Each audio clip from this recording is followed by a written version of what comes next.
Well, it was inevitable. I got sick again. Yay! Uh, yeah, I was feeling really good, and then there's just this terrible, terrible thing going around California. Ugh, I look so splotchy. Um, and I got it again. Everyone's getting it again.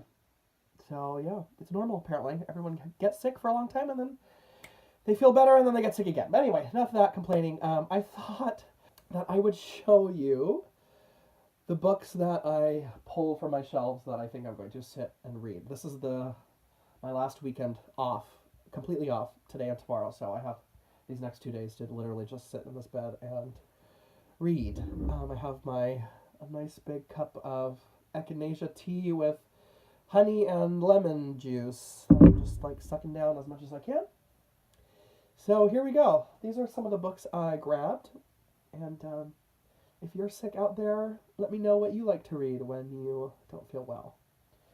The first book I chose is an obvious choice, I think, for lots of people. I took the dust jacket off because I'm in bed. This is the Harry Potter and the Sorcerer's Stone illustrated edition. I thought would be kind of nice to cuddle up with this and read. Nice little comfort read, right? When you're not feeling good. Then, for something completely different, I was recently at a bookshop and found this book because I am very interested in reading about more British history. I took the dust jacket off this also. This is called Queen Victoria by Cecil, oh gosh, I can't read it. Cecil Woodham Smith. And this was a book that I saw, and I asked Mr. Donahue, of course, and he recommended it. So I picked it up. I started a little bit of it, but I started reading it a little bit in bed, and I was like, oh, maybe I like this. It's written very, it's almost written like a novel, you know. So it's, you know, it's not like fact. It's very story based, which I really like. So I thought that might be kind of nice for something different to read. This one I just got from the library. I'm a little overwhelmed with. I put all these new releases on the you know the on your hold list, and like 3 of them all came at once. So maybe I'll do a video about those. But this is History of Wolves by Emily Fridland. I started this last night and I loved it. Oh, I don't have my bookmark in here. I think I'm like chapter 6 or something. And so far it's really good. It's one of those books where it starts and then something gets mentioned, you know, early on. And you're like, what is going to happen? So that's sort of what happened already. You know something fishy is going to happen soon, but you don't know what it is yet. You know, to keep you interested. So we'll see if I feel like this one.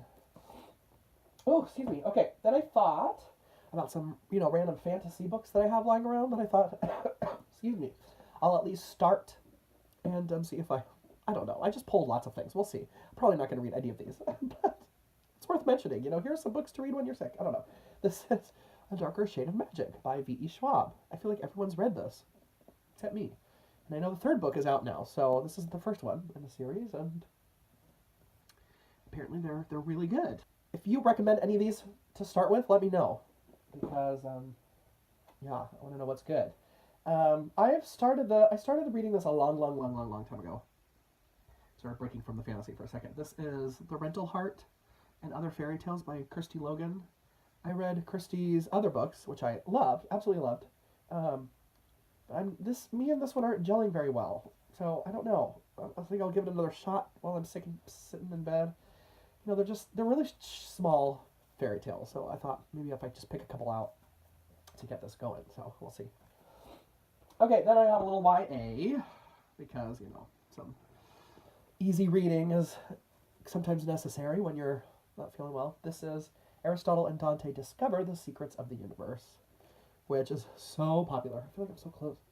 I have 3 more. So this is, I went on some random website and went, you know, books to read when you're sick, because, you know, that always helps. And one of the authors mentioned was John Wyndham. I went, oh, I have a John Wyndham. This is The Day of the Triffids. It sort of reminded me a little bit of like Little Shop of Horrors, where like these plants come to life and take over the world or something. Yeah, some sci-fi. I started reading the first page and it's really engaging, so I think this might be kind of fun to read. Right, the last 2 here are huge, so we'll see.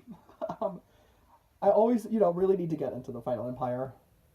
This is the first book of the Mistborn series by Brandon Sanderson.